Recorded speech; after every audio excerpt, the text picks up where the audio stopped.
المؤمنون سے ہوتی ہے، جس میں اس کی شروعات میں اللہ رب العالمین نے ایمان والوں کے کچھ اوصاف کو بیان فرمایا۔ لیکن ایمان والوں کے اوصاف بیان کرنے سے پہلے اللہ رب العالمین نے ایک بات بیان کی، قد افلح المؤمنون، تحقیق ایمان والے لوگ کامیاب ہو گئے۔ عام طور پر جو لفظ فلاح ہے اس کے معنی جو ہے کاٹنا، چیرنا اور پھاڑنا، اسے کہا جاتا ہے۔ اسی مناسبت سے کسان کو فلاح کہا جاتا ہے عربی زبان کے اندر۔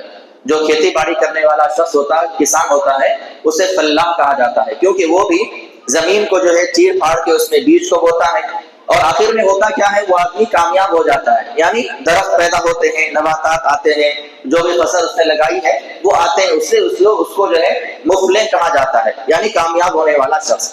یہاں اللہ رب العالمین نے بیان کیا قد افلح، تحقیق کے کامیاب ہو گئے۔ کامیاب ہو گئے یہ جملہ ہمارے پاس استعمال کب ہوتا ہے؟ جب کوئی آدمی کسی امتحان میں شریک ہوا ہو، شریک ہونے کے بعد اس نے امتحان دیا ہو، اس کے بعد اگر رزلٹ آتا ہے تب کہا جاتا ہے کہ فلاں آدمی کامیاب ہو گیا۔ یہاں اللہ رب العالمین نے پہلے ہی کہا، ابھی ایمان والوں کا امتحان پورا نہیں ہوا، ابھی ان لوگوں نے ان چیزوں پر عمل بھی نہیں کیا جو چیزیں اللہ نے آگے بتائی ہیں، لیکن اللہ رب العالمین نے پہلے ہی اس بات کا وعدہ کر دیا کہ جن کے اندر یہ سارے اوصاف پائے جانے والے ہیں، جس کو اللہ نے آگے ذکر کیا، 7 قسم کی علامات اور 7 قسم کے اوصاف ہیں، جن کے اندر یہ پائے جائیں گے، یقیناً وہ لوگ کامیاب ہو جائیں گے یا ہو گئے۔ اللہ نے اس لیے استعمال کیا قد افلح، تحقیق کہ وہ لوگ کامیاب ہو گئے۔ یعنی اللہ رب العالمین نے گارنٹی دی ان لوگوں کی جن کے اندر یہ اوصاف ہیں، اللہ کی بارگاہ میں وہ لوگ کامیاب ہیں۔ سب سے پہلا قوم الذین فی صلاتہم خاشعون، جو لوگ اپنی نمازوں میں خشوع اور خضوع اختیار کرتے ہیں۔ خشوع خضوع کا مطلب کیا ہے؟ نماز میں کھڑے ہوئے ہیں اور ہماری حرکتیں چل رہی ہے، نماز میں کھڑے ہوئے ہیں، کوئی داڑھی کو کھجا رہا ہے، نماز پڑھ رہے ہیں، کوئی سر کے بالوں کو جو ہے صحیح کر رہا ہے، نماز پڑھ رہے ہیں، کوئی بار بار کپڑوں کو درست کرتا جا رہا ہے، نماز پڑھ رہے ہیں، سجدے میں جاتے ہیں، بار بار جو ہے جائے نماز کو صاف کیا جا رہا ہے۔ یعنی نماز میں جتنی زیادہ حرکتیں ہوں گی وہ تمام حرکتیں جو ہے خضوع و خضوع کے خلاف ہیں۔ تو نماز میں مختصر طور پر حرکتیں کرنے کی اجازت ہے، لیکن ایسا نہیں کہ آپ کی نماز پوری حرکتیں کرتا رہے۔ بہت سے لوگوں کو دیکھا جاتا ہے نماز پڑھ رہے ہیں، اب مسلسل داڑھی پہ ہاتھ ہے، اس طرح سے بالوں کو حرکت دیتے جا رہے ہیں، بعض لوگ جو ہے اپنے سر کے بالوں کو سنوارتے جاتے ہیں نماز کی حالت میں، تو یہ خشوع اور خضوع کے خلاف ہے۔ اور خشوع و خضوع کے اندر یہ بھی شامل ہے کہ نماز کے اندر پائے جانے والے ارکان مکمل طور پہ ادا کیے جائیں، قیام صحیح طور پر ہو، رکوع صحیح طور پر ہو، کم سے کم 3 مرتبہ تو بھی سبحان ربی العظیم کہا جائے۔ ایسا نہیں کہ بس سبحان ربی رکوع ہو گیا، سجدے میں گئے 1 سیکنڈ میں سجدہ ختم ہو گیا، یہ نماز کا خشوع و خضوع نہیں ہے۔ مکمل طور پہ اللہ کے رسول صلی اللہ علیہ وسلم نے بیان فرمایا، اس آدمی کی نماز اس کے سر کے اوپر بھی نہیں جاتی جو نماز میں چوری کرتا ہے۔ نماز میں چوری کیا ہے؟ رکوع کا آدھا کرنا، رکوع کا پورا نہیں کرنا۔ رکوع میں جھکتے ہیں، ابھی مکمل طور پر پیٹھ سیدھی بھی نہیں ہوتی، رکوع ختم ہو گیا۔ سجدے میں جاتے ہیں، ابھی پورے 7 اعضاء سجدے کے زمین پہ ٹچ بھی نہیں ہوتے، سجدہ مکمل کر دیا۔ اس طرح سے اگر کوئی نماز پڑھتا ہے تو وہ نماز بھی خشوع و خضوع کے خلاف ہے، اس سے منافی ہے۔ تو اللہ رب العالمین سب سے پہلے بیان فرمایا ایمان والوں کے اوصاف میں سب سے پہلا وصف اور ان کی علامت کیا ہے؟ وہ نماز میں خشوع و خضوع اختیار کرتے ہیں۔ دوسرا ان کا وصف کیا ہے؟ والذین هم عن اللغو معرضون، وہ تمام قسم کے لغویات سے بچے رہتے ہیں۔ لغویات کیا ہے؟ ہر قسم کا ایسا کام جس کی وجہ سے نہ دنیا کا فائدہ ہو نہ آخرت کا فائدہ ہو، دونوں اعتبار سے آپ نے نقصان میں پڑے، اسے کہتے ہیں لغویات۔ مثال کے طور پر کرکٹ میچ چل رہا ہے، ہم جو ہے بڑے ہی جوش و خروش کے ساتھ گھنٹوں اس کے سامنے بیٹھے ہوئے ہیں، آپ کو کیا مل رہا اس سے؟ کرکٹ کھیلنے والے کھیل رہے ہیں، انعامات حاصل کرنے والے لے رہے ہیں، ان کو پرائز مل رہا، ان کو پیسے مل رہے، آپ کو کیا ملا؟ وقت کی بربادی، وقت کا ضیاع، اسی کو لغویات کہا جاتا ہے۔ نہ آپ کو دنیا کا فائدہ ہوا، دین کا تو ہوا ہی نہیں، اس میں آپ کی نمازیں ضائع ہو گئی، آپ کے اذکار ضائع ہو گئے، آپ نے اللہ کی طرف توجہ نہیں دی، اللہ کا ذکر نہیں کیا، یہ تو دینی نقصانات ہے، لیکن دنیاوی اعتبار سے بھی آپ کو کچھ بھی حاصل نہیں ہوا، نہ آپ کو پرائز ملا۔ ایسا نہیں کہ آپ کو پلیئر نے جو ہے 3 گھنٹے سے بیٹھا کرکٹ دیکھ رہا ہے، چلو اس کو بھی کچھ پیسے دے دو، ایسا کبھی ہوا نہیں ہوا۔ تو ایمان والوں کے اوصاف کیا ہے؟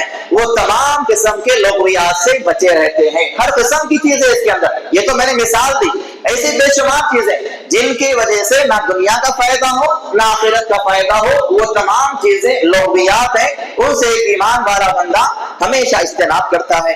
تیسری اللہ نے صفت بیان فرمائی، والذین هم للزکاۃ فاعلون، جو اپنے مالوں میں سے زکات کے ادا کرنے والے بن جاتے ہیں۔ زکات کا معاملہ تو میں نے تفصیل سے اس کا بیان بھی کیا اور ساری چیزیں الحمدللہ اس کی میں نے واضح کر دی، لیکن پھر بھی یہ بات بیان کر دوں، ایسے بہت سارے مسلمان ہیں، اللہ تعالیٰ نے اسی لیے قرآن مجید کے اندر بار بار زکات کا تذکرہ کیا۔ کیوں؟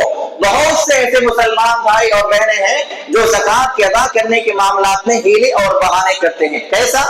مثال کے طور پر آج تاریخ جو ہے 18 مارچ ہے، آج میرے پاس جو ہے مکمل نصاب کے پیسے جمع ہو گئے، یعنی آج کی تاریخ میں میرے پاس نصاب کی جو علامت ہے، جو اس کی مقدار ہے وہ پوری ہو گئی، لیکن زکات کے دوسری شرط کیا ہے؟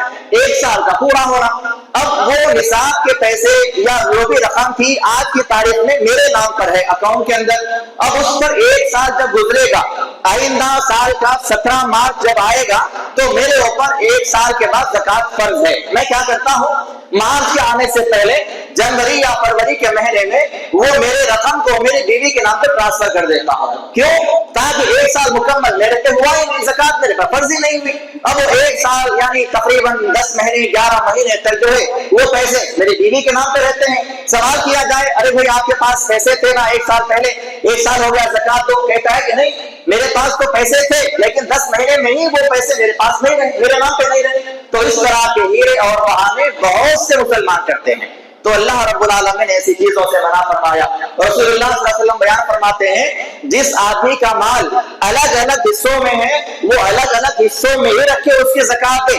زکات دینے کے ڈر سے اپنے مال کو ملانا یہ غلط ہے، اور زکات دینے کے مال سے اپنے الگ مال کو جو ہے ملے ہوئے مال کو الگ کر دینا غلط ہے۔ اس کی مثال کیسے؟ اگر کسی کے پاس 40 بکریاں ہیں، 40 بکریوں پہ 1 بکری زکات میں دینا واجب ہے جب اس سے 1 سال گزر جائے، لیکن آدمی کیا کرتا ہے؟ اپنے دوسرے بھائی اس کے ساتھ ملا لیتا ہے، دوسرے ساتھ میں بھائی ہے، اس کی 40 بکریاں ہیں، اس کے 40 بکریاں ہیں، اس کتنے ہوئے؟ 80 بکریاں ہو گئے۔ 80 بکریوں پر بھی 1 بکری زکات دینا ہے، لیکن اگر دونوں کا مال الگ الگ تھا، اس کے 40 بکریاں اس کے 40 بکریاں الگ الگ تھے، تو کتنے بکریاں دینا پڑ رہا تھا؟ 2۔ اس نے کیا کیا؟ 2 بکری کیوں دے رہا زکات میں؟ چلو اپنے بھائی کے مال کو ملا لیتا ہوں، 1 بکری دینا کافی ہو جائے گا۔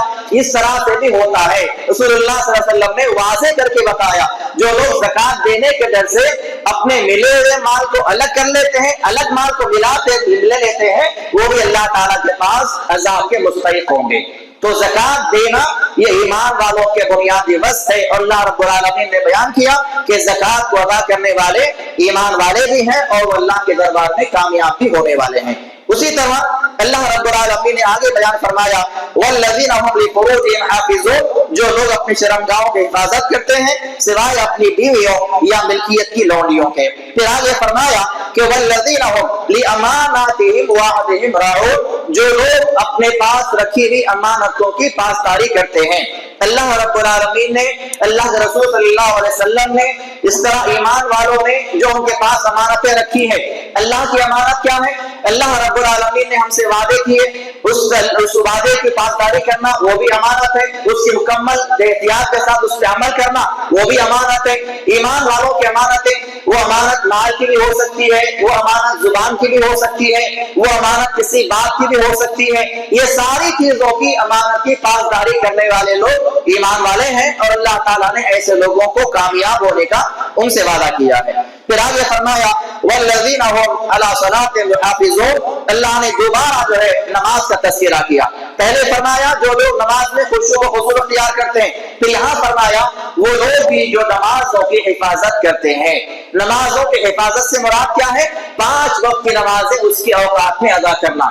ایسا نہیں کہ فجر کی نماز میں 8 بجے اٹھتا ہوں، روزانہ 8 بجے پڑھوں گا، ظہر کے ٹائم مجھے وقت نہیں ملتا لہذا روزانہ میں ظہر کی نماز 3 بجے 4 بجے پڑھوں گا، یہ نماز کی حفاظت نہیں ہوئی۔ اللہ رب العالمین نے فرمایا ان الصلاۃ کانت المؤمنین کتابا موقوتا، اللہ رب العالمین نے نماز کو ایمان والوں پر اس کے اوقات میں متعین کیا ہے، تو اس کے اوقات میں نماز کو ادا کرنا یہ نماز کی حفاظت ہے۔ اللہ رب العالمین نے یہ سارے اوصاف بیان کرنے کے بعد کہا اولئک هم الوارثون، یہی لوگ اصل میں وارث ہیں۔ کس کے وارث ہیں؟ الذین یرثون الفردوس، یہ لوگ فردوس کے وارث ہیں۔ یہ کیا ہے فردوس؟ جنت کی اعلیٰ قسم ہے۔ اللہ نے تو آگے فرمایا ہم فیہا خالدون، وہ اس میں ہمیشہ کے لیے رہنے والے